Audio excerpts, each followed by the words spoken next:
人的目睭拢有一个俗称的水晶体，正常出世时，水晶体是无色透明的，但随着年纪的增加，水晶体内面不可溶性的蛋白质不断会来形成，变成较弱，引发视力的模糊，变做白内障。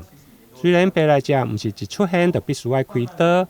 但一定要定期来追踪，避免延误治疗，并发永久性的视野缺损加视力的损害。最常见的原因是因为膨大的因为白内障它其实会让水晶体变得越来越大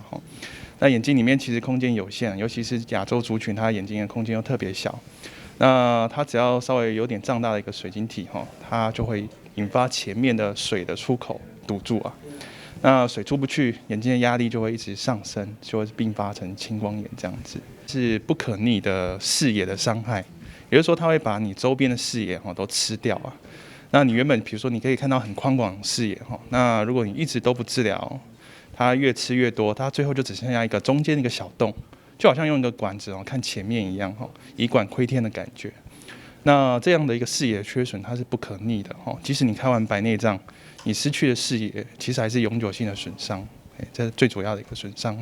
奇美医学中心眼科医师黄维佑表示，因为亚洲族群甲西方国家比较，眼球的体积较小，相对的眼内结构嘛较刻。如果水晶体长大、压迫，或者是踢到眼内防水的流动出口，造成眼压过悬，最后伤害到视神经，形成青光眼，就无法度来恢复。台南新闻林根采访报道。